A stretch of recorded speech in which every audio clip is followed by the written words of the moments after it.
Hello everybody, today I'll show you the magical world of wavetable basslines for Psytrance. You'll be able to make stuff like this.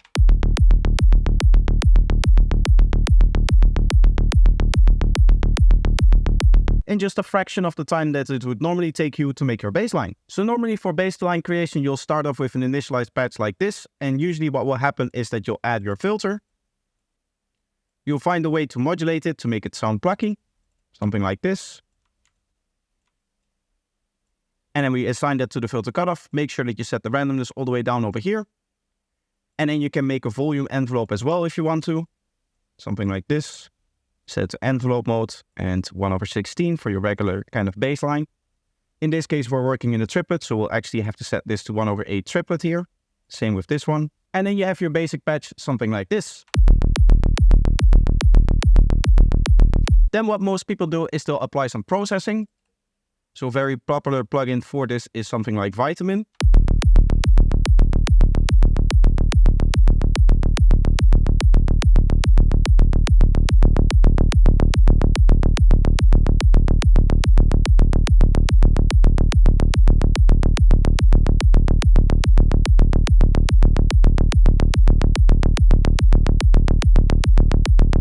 Or maybe you use a little bit more of an advanced option like freeform phase, where just by having this preset over here, you can increase the depth and increase the amount of processing that you have on your bassline.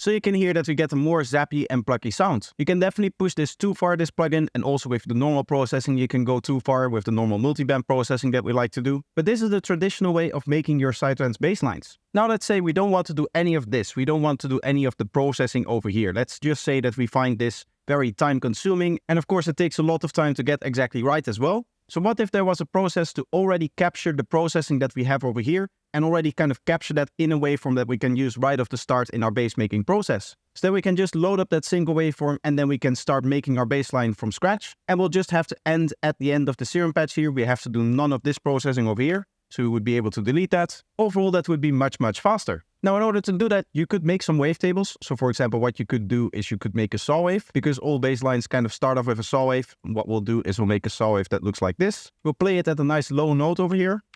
So we'll go to C0 here. Maybe let's go one higher. Something like this. And then we just take our processing over here and throw that on the saw wave over here.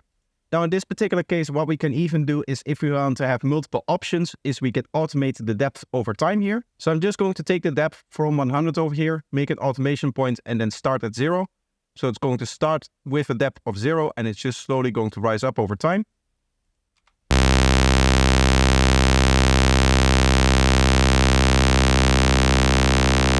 Okay, now let's freeze this and we'll flatten it as well. And what I've personally found is that some plugins work better for importing this than other plugins. One that works particularly well is Faceplant. So once you're inside of Faceplant and you have a wavetable over here, you just open up the editor over here and then right click on your waveform. Make sure that you select crop clips over here. And then you can just drag it in here and it will actually save that waveform. You set the phase to either native or correlate here. That is very important. Make sure that the key is set exactly correctly here. In this case, it is set to C2 because the pitch is actually 1 octave above the pitch that you set inside of Ableton. So we chose a C1 as our key, so we'll have to put a C2 in here. So this is perfectly fine here. Now what we can do is we can just normalize RMS over here, so the wavetable gets normalized. And I'm just going to save this somewhere in my user folder for all of my wavetables. And now we have this waveform over here. Now in our bass patch, all that we have to do is we'll have to go in here and find the wavetable that we just made. And now we have this wavetable and we can dial through it and we can choose the specific amount of processing that we like.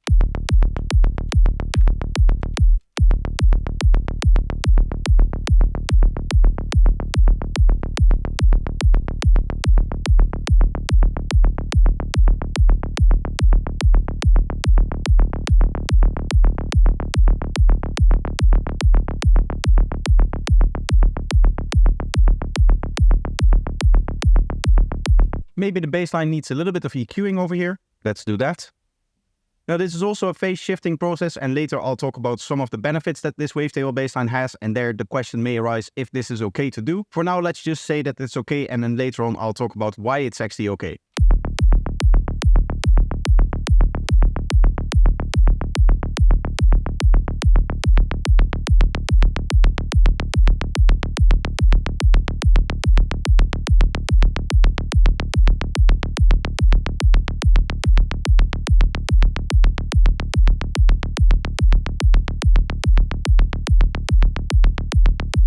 So maybe a little bit of EQing just like this is nice.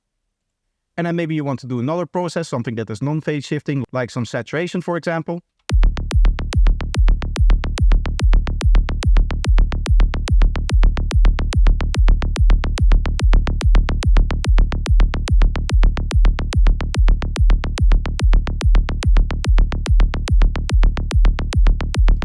Or maybe you want something like this, which is a little bit of redux. This is also going to be fine in terms of the phase shift.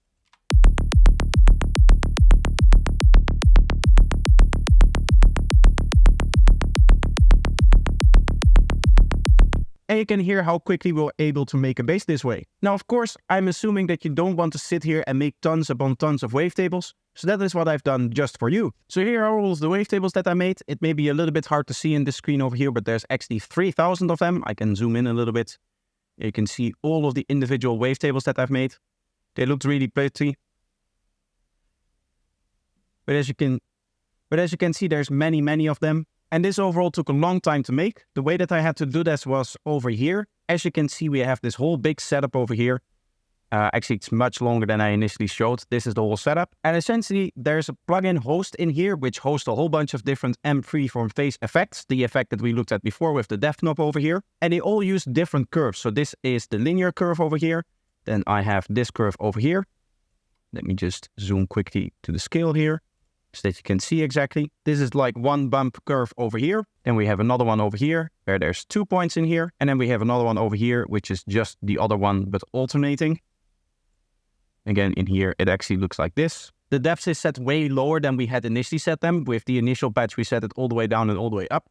That is just so that when I'm rendering out the wavetables, I have a lot more quality. But here you can see the final one. This is the alternate version of this one over here. And you can see that I've assigned different macros over here for the depth, the frequency, the curvature of these curves, and then the process that it chooses over here.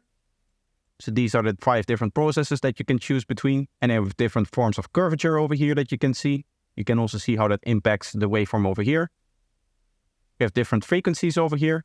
In this case, that is not used here.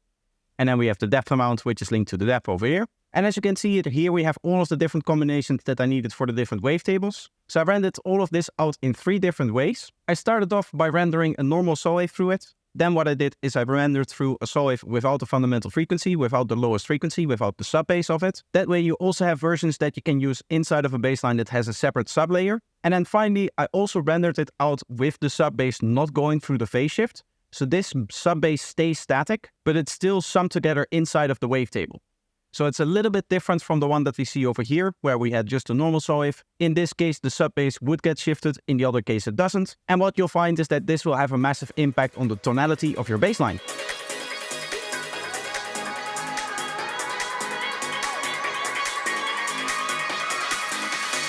So once I had all 3,000 individual files of the different wavetables, I wrote some codes that would just automatically organize it for me. This is not that interesting, to be honest. I then also wrote some code that would automatically import these wavetables inside of Phaseband and automatically convert them into actual wavetable files.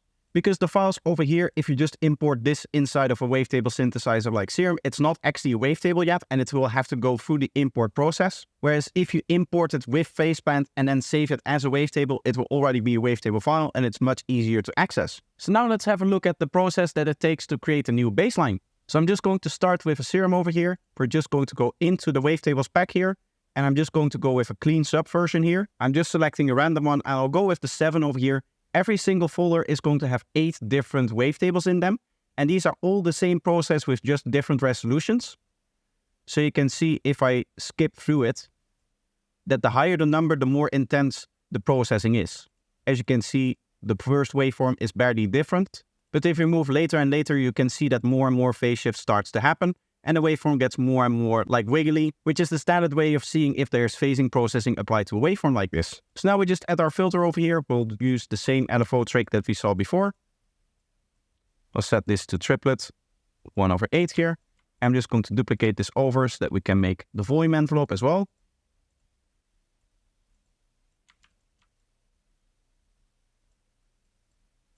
Volume envelope is going to go over here. We'll just have to set the phase. Now I know for the phase we'll have to go a little bit back to get the nice click from it. And now we just copy over the MIDI and now we have a new bassline. Of course we can still tweak it. Let's say that we want this a little bit lower.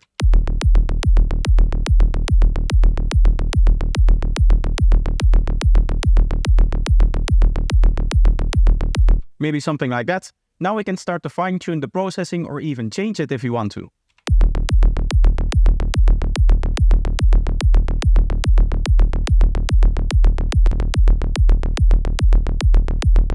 Say that we don't like the sound that we're getting from this curve. Let's just pick another one.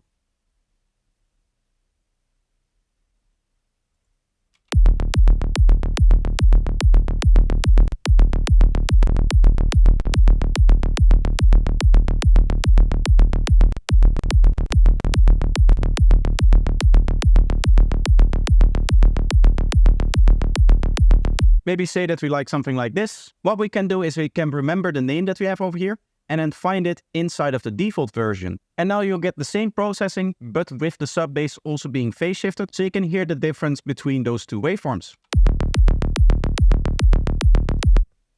Let's load up the old one over here. I'm just going to copy over the value here so that we can compare.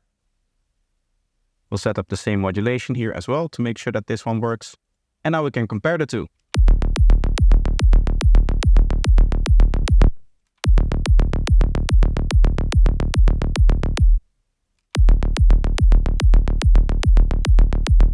So you can see how easy and quick it is to make your bassline. And as I said, you don't have to do any more processing to get the tonality that you want this way. What you of course can do is a little bit of EQing and some other processing. So here's some EQ.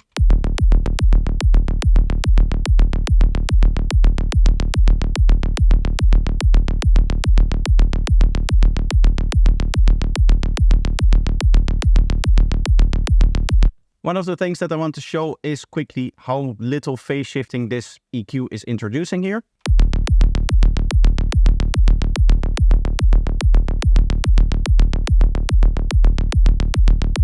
You can actually barely see the waveform changing in that stuff is moving forward and backwards. Yes, the transient is enhanced massively, but that's just this boost over here. There's no actual phase shift being applied. Well, there is a phase shift being applied, but in this zoom level, you cannot actually see that amount of phase shift at this high of a frequency. What you do have to really be careful about is stuff like high passing.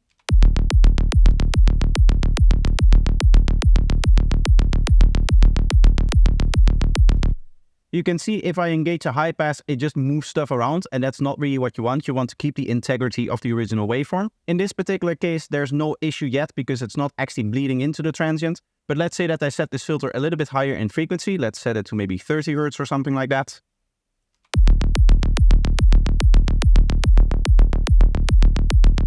You can see that we have all of this stuff over here, which this bass note also generates, but that goes into this transient over here. This is the post ringing from this bass note over here. Keep in mind that this is a looping oscilloscope, so it just loops around here. But this bass note will have the same kind of phase shift, and that is going to mess up the transient over here because you're lacking a lot of punch that way. Essentially, when you go into mastering, this peak will hit the mastering limiter over here because it's being pushed up by the waveform that we still see over here. Because this waveform gets extended, it gets longer in this direction. So the same is going to be true for multiband processing, specifically in the lower frequencies. So if I get an M transient, I can show that as well. Let's set maybe 2 bands over here. I'm just going to move them around so that you can see when the phase shift actually becomes a problem.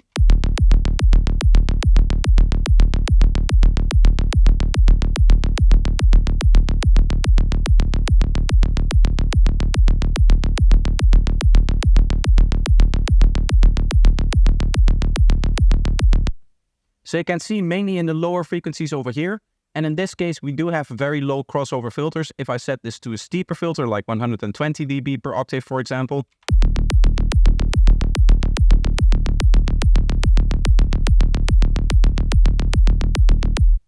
You can see that the effect is much greater. So you can still mitigate a lot of the effects by maybe using even 12 dB per octave crossover filters here.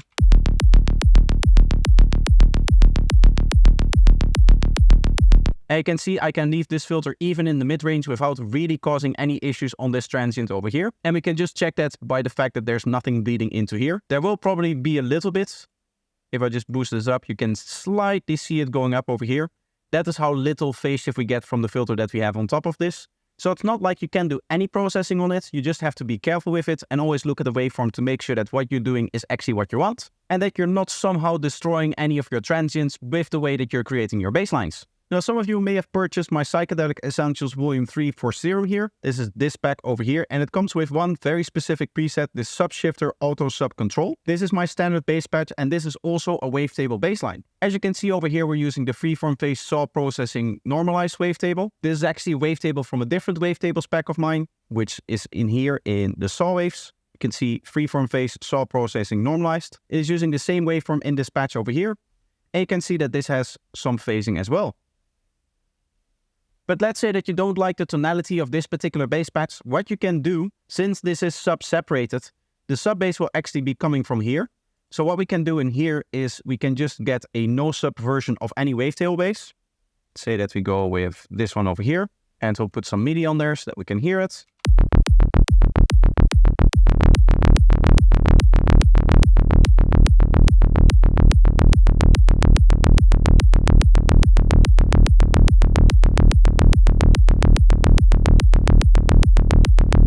As you can hear, we can quickly change the tonality of the bassline. And again, we can just move through different processes over here. Say that we want to try, I don't know, this one instead here. It looks a little bit wonky, but maybe it sounds nice.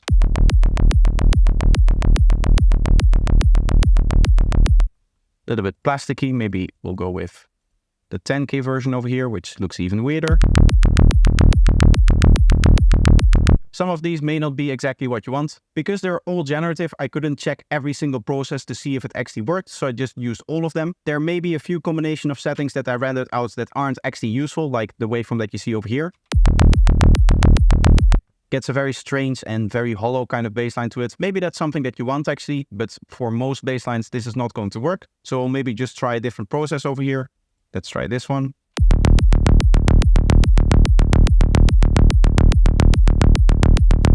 Now we get a much snappier bassline, maybe some over here as well.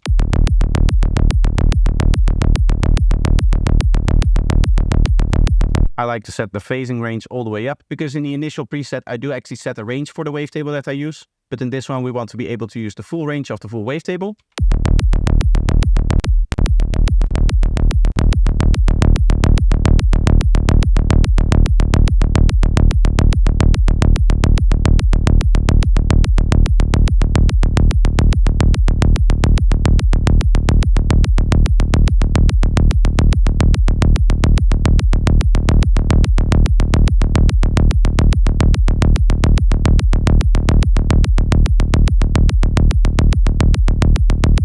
And of course, we can again do the kind of processing that we want.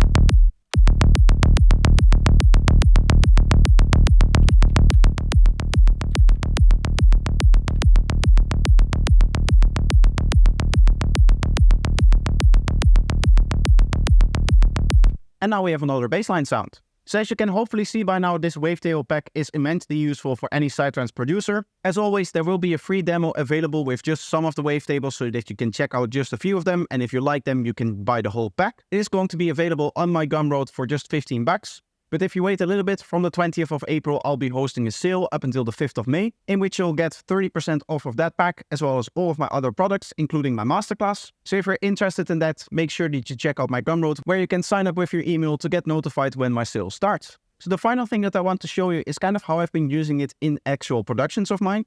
This is a track that I started just yesterday. It sounds somewhat like this.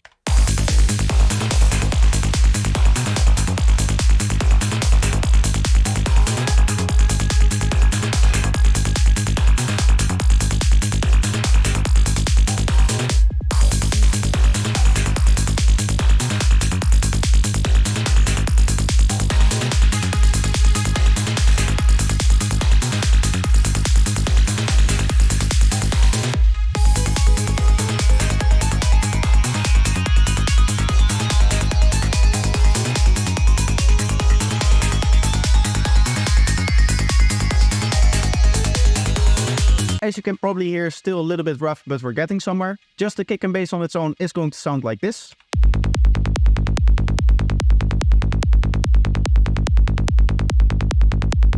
And what I just want to show you is some of the final things that I did in terms of creating this particular bassline. So as you can see, we start with the sub shifter patch once again. Just like I showed in the last bit here, we can just import any no sub wavetable inside of that and then use it and determine the phasing that we want and the closer over here what we want exactly in terms of the tonality as well. In this case, without any of the processing, the patch itself is going to sound somewhat like this.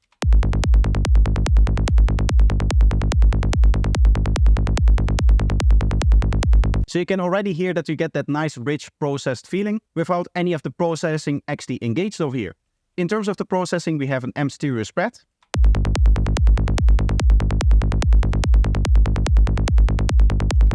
And then I have M stereo generator specifically to enhance the stereo wave of the transient.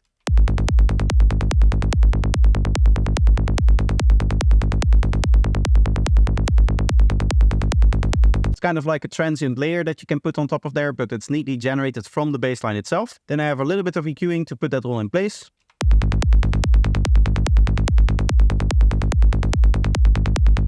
And then I have my filter rack over here, which just does filter transitions. I have another rack over here, which is currently turned off. But you can see this is used in some spots, specifically over here, to make the bassline sound filtered together with the kick. And then finally, I have my volume automation over here. Now, there was a little bit of a problem that this particular bassline had, and that I can show you by just turning off this, because this is the solution to the problem. Let's have a listen to this part over here, where there's a bass melody playing as well.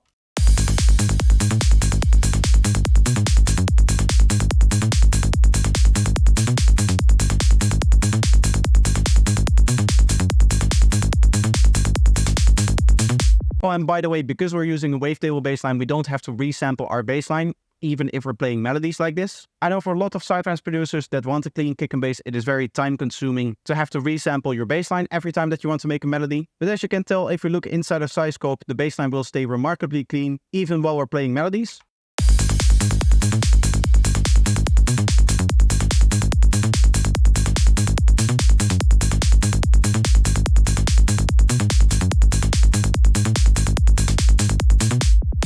But you may hear something different that is maybe a little bit annoying. The main thing that I hear is that all of the upper notes have a little bit higher perceived loudness. So what I did to remedy that is I set up this note modulation over here, which is just in the range that the bass notes actually play. So that's 1 octave and a little bit. That is the range that I've set up over here. And then I've just assigned that to a level over here, which you can just get by clicking over here. You can see the mix of the compressor is set all the way down, and then we have this level over here. Also, for good measure, to make sure that the compressor isn't actually doing anything, we've set a ratio of 1:1, so it's not actually compressing in any way. We're just using this for volume control modulated by the note over here.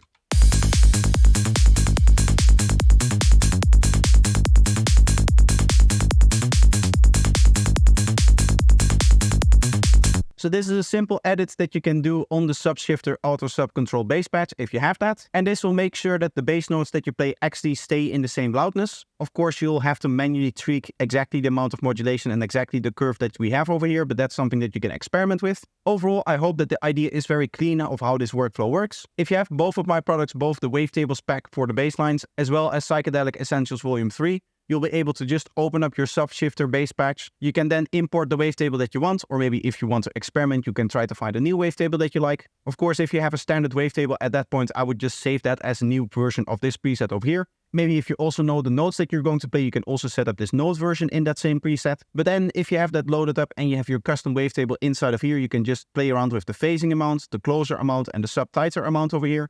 In this particular case, I do believe that I've edited this slightly, because for this particular bassline, I really want it to be deep and the sub bass to come in very, very early. So the sub tighter is almost all the way up, but I also manually moved it forward a little bit more, I believe. The final thing that I did to differentiate between the default sub shifter auto sub control patch and this patch over here is I modified this phase over here. As I alluded to before, the phase of the sub bass has a drastic impact on the tonality of your bassline. So if I play this, you can hear the difference.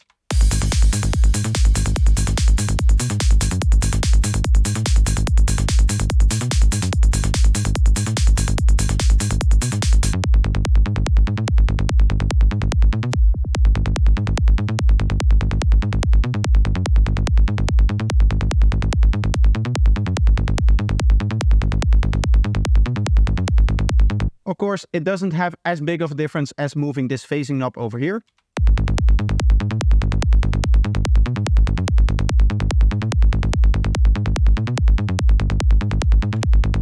So those are the two main parameters that you'll be experimenting with. So that's going to be everything. I hope that you enjoyed the video and that you learned something from this. Go check out the wavetable pack on my Gumroad if you want to support the channel. And remember, while you're there, sign up for the email list so that you get a notification when my sale goes live. But that's going to be it for today. I hope that you enjoyed. If you want to continue to support the channel, you can do so by watching some more of my content. There will be 2 videos up on the screen right now for you to choose from. So just pick one and enjoy. And I hope to see you in the next one. Bye bye.